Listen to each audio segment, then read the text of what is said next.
The prevalent imagery of gender roles, the importance of love, and the analogy between operatic creation and the sexual act are hard to overlook in Wagner's Zurich writings of 1849 to 1852.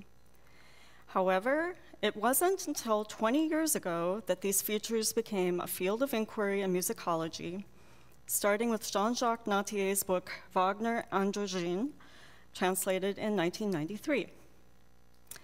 There, he went so far as to describe opera and drama as one extended sexual metaphor.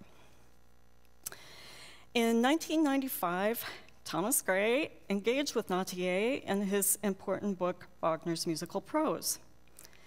Most recently, Eva Rieger's Richard Wagner's Women, Barry Emsley's Richard Wagner and the Centrality of Love, and Lawrence Dreyfus's Wagner and the Erotic Impulse have added different perspectives on women, love, and eroticism.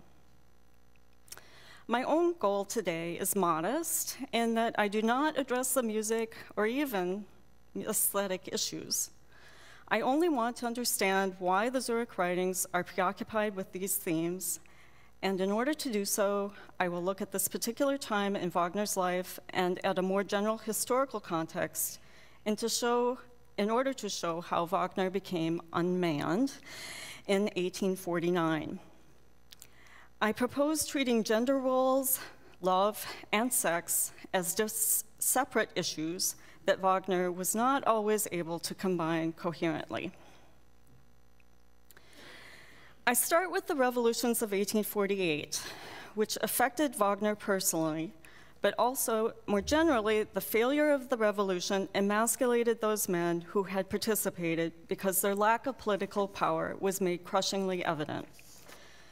The post-revolutionary period saw an increasing enforcement of gender roles, whereby newly subjugated men could at least dominate women, which they did with a vengeance. As Carol Bateman has observed in her book, The Sexual Contract, quote, "The legal and civil standing of married women reached its nadir in the mid-19th century." Bateman and others have shown how the ongoing industrial development in the 19th century led to a greater distinction between the workplace as a patriarchal capitalistic structure with dehumanizing effects and the home where one didn't work, at least not for money, and rather enjoyed a private domestic existence that compensated for the unfeeling world outside. For instance, Wilhelm Heinrich Riehl's popular and influential book, Die Familie, The Family, from 1855, explicitly called for the enforcement or reinforcement of traditional roles of woman in the house and man in the public sphere. He readily acknowledged that his reactionary stance had been triggered by the revolution. Rather than talk about emancipation of women, he wrote, quote, "I will talk about the emancipation from women." Women have gotten involved in all kinds of the masculine arts and sciences and have consequently made our intellectual life womanish. Instead of being trained in the mysteries of the German house and providing the truly feminine fundamental tone to our family and social life.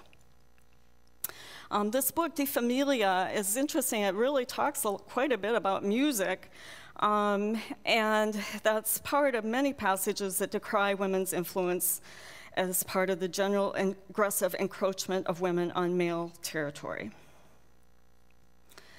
Riehl was not the only one who thought music had become too feminized.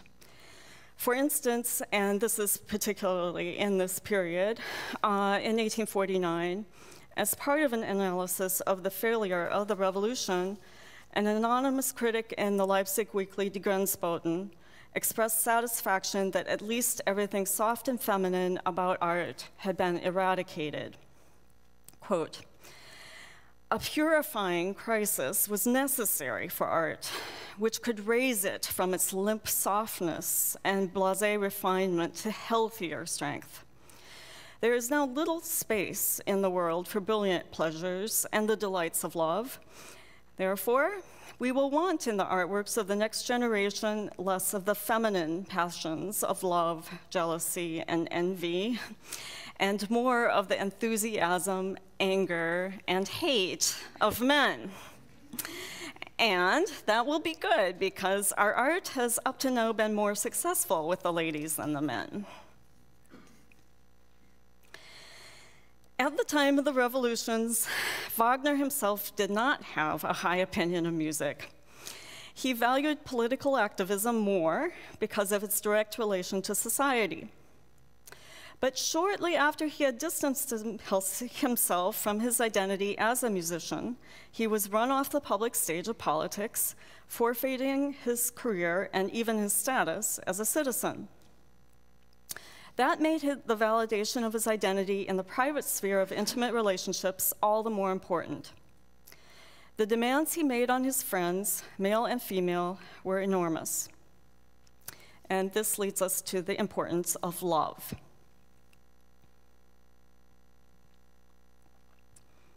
In the philosopher Robert Solomon's words, quote, "We should expect to find romantic love arise in precisely those epochs and cultures where self-identity is in question, when traditional roles and relations fail to tell a person who I am." The question of self-identity for Wagner was particularly problematic, and this was at all times in his life, regardless of his position in society, because of his narcissistic personality. In his book, The Fall of Public Man, the sociologist Richard Sennett characterizes narcissism this way, and it's kind of a long quote. "Self-absorption, which prevents one from understanding what belongs within the domain of the self and self-gratification and what belongs outside it. Thus, narcissism is an obsession with what this person, this event, means to me. This question about the personal relevance of other people and outside acts is posed so repetitively that a clear perception of those persons and events in themselves is obscured. This absorption in self, oddly enough, prevents gratification of self-needs. It makes the person, at the moment of attaining an end or connecting with another person, feel that this wasn't what I wanted. Narcissism thus has the double quality of being a voracious absorption in self-needs and the block to their fulfillment."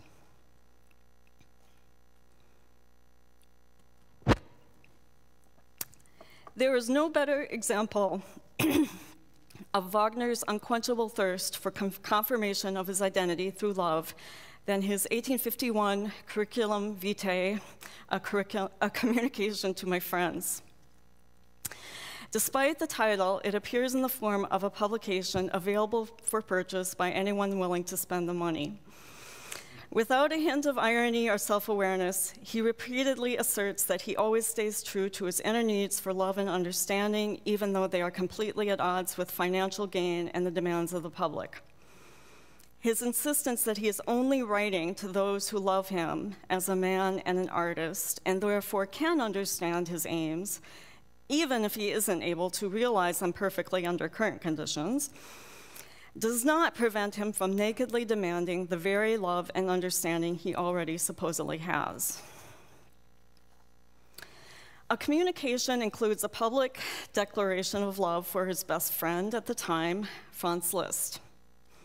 In their semi-private correspondence, Wagner alternates endlessly between continuous demands and extravagant gratitude. After a particularly tumultuous period of waiting for Liszt to come through, Wagner frantically reaffirmed his love in the infamous letter dated 18 April 1851. Infamous because this is the letter where he acknowledges writing Das Judentum und der Musik. Quote, "If only I could describe to you my love," and this is, the word is Liebesverhältnis, for you. "There is no torture, but also no bliss that doesn't throb with this love. Today, I am assailed by jealousy, terror, by that which is strange in you, and strange to me in your special nature. Then I feel fear, concern, yes, doubt. And then, again, it flares up in me like a wildfire, and everything is destroyed in this fire that can only be quenched by the stream of the most blissful tears. You are a wondrous person, and our love is wondrous. If we didn't love each other, we might have hated each other terribly.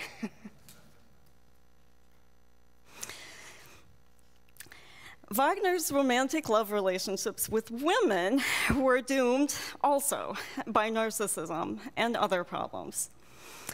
The popular psychologist Dorothy Tenov coined the term limerence in 1979 to designate a form of love typified by extreme emotional dependency and obsessive addictive behavior. I think we can safely say Wagner suffered from limerence, or an addiction to love. In his book, Lovesick, the psychologist and novelist Frank Tallis classifies romantic love as a mental illness by observing, quote, broadly speaking, an individual in the throes of love is no less symptomatic than someone suffering from psychiatric conditions such as OCD, depression, mania, hypomania, or manic depression.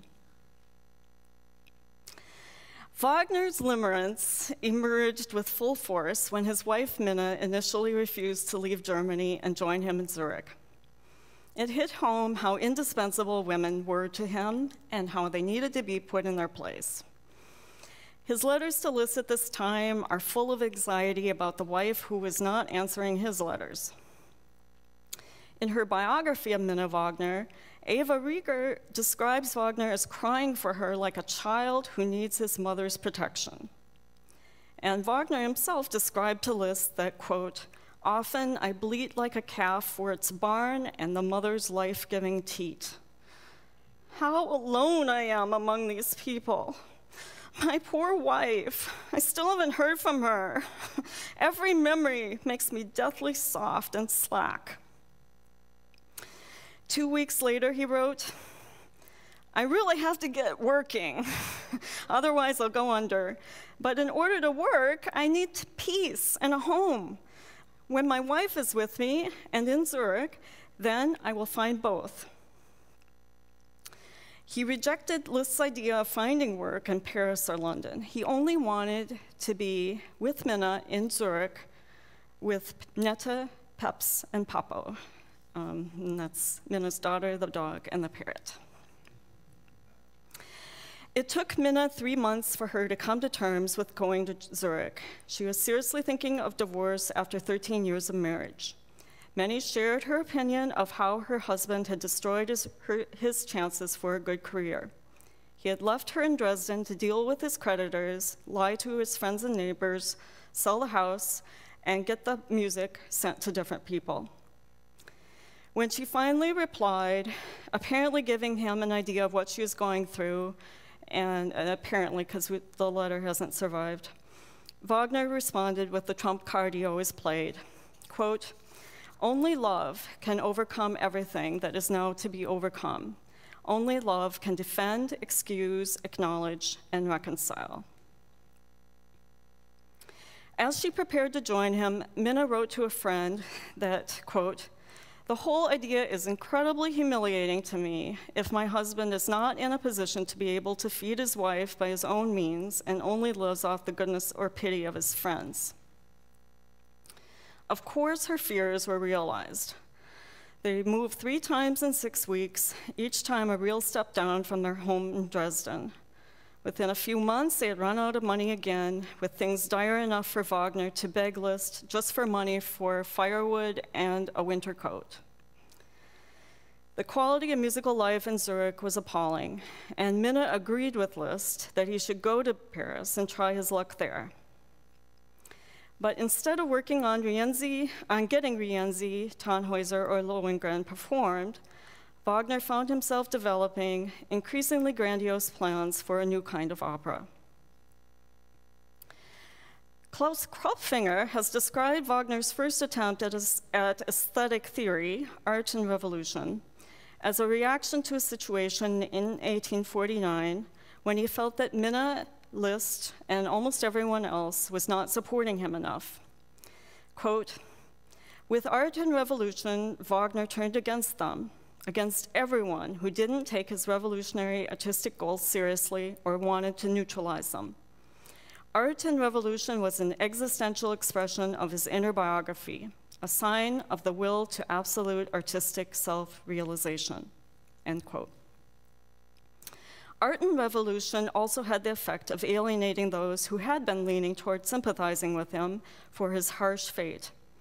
His persistence with revolutionary rhetoric was extremely distasteful to the vast majority of intellectuals who saw their foray into politics as a complete fiasco.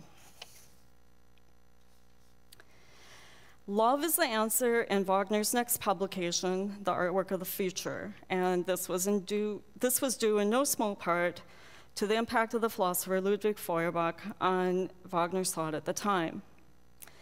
But as he speculated more specifically about how to reform opera, Wagner found that love was not enough. And now we come to sex. Like others, Wagner was at a loss after the revolutions about what to do next. The modern conditions seemed to include the end of art. How was the vitality of art to be rediscovered? By the end of the Artwork of the Future, Wagner was recasting his notion of love as sexual love, the biological act of procreation, somehow pointing to how art could be created. He described the unity of the arts as a man engendering an androgynous child by giving himself entirely to woman. But in his next publication, Opera and Drama, Wagner denies music creative and procreative power because it is a woman. Quote, this famous quote, "Music is a woman. The nature of woman is love, but this love is receiving, and in receiving, an unreservedly surrendering love," end quote. Poetry is the man who gives what music receives. And Wagner specifies that although, quote, "every musical organism is feminine by nature, it is an organism that can only give birth, but is not procreative." Okay, how can something give birth but not be procreative? Wagner says, quote, "The musical organism can give birth to real living melody only when it is fertilized by the poet's thought. The music bears the child, but the poet begets it."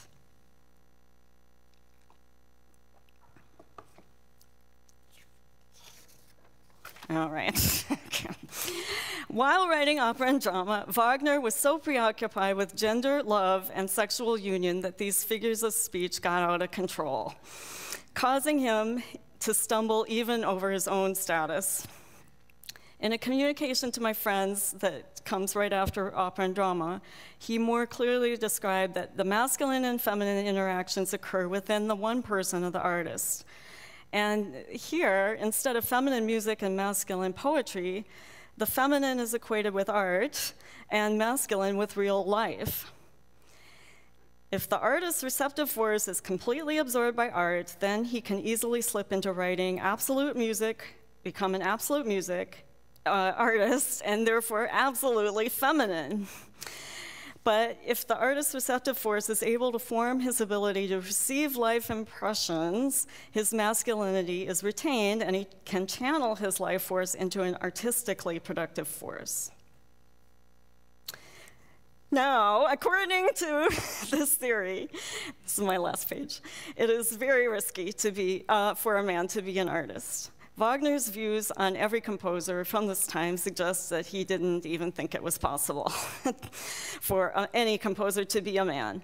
In opera and drama, he boldly stated that Mozart's operas are so musically beautiful, he must have been a woman.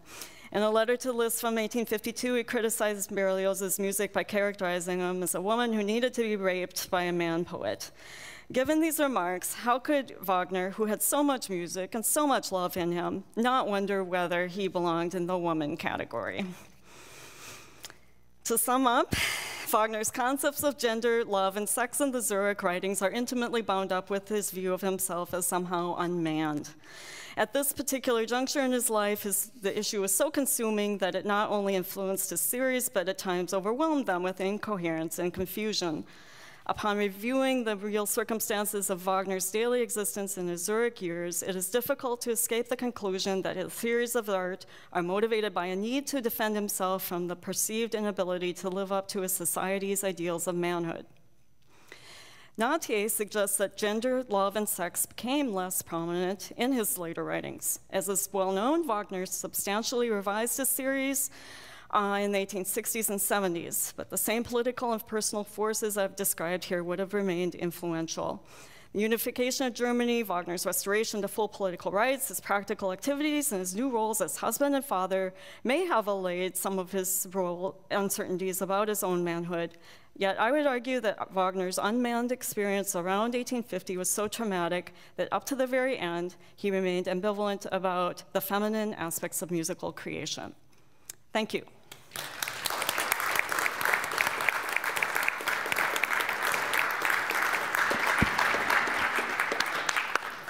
And we have time for some questions.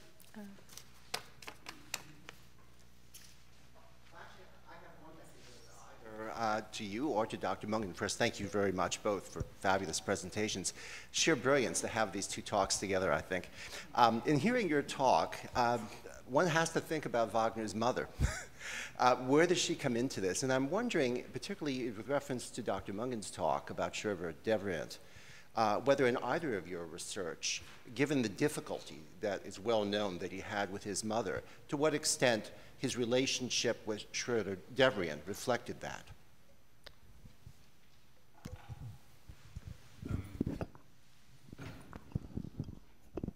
Yes, I guess it would, but our approach is really starting with her. I mean, our focus is really lying on her and not like looking at the composer, but more on the performance, really.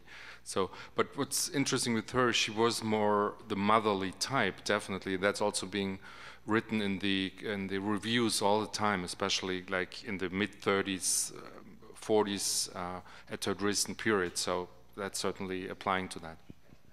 And thank you for that excellent talk, which is so much like really relating to what I was saying just from the other side. And I really would like to look at the real, who actually worshipped so much like composers like Spontini and Meyerbeer, the military, more like real male kind of you know, music, if you want to summarize it that. Do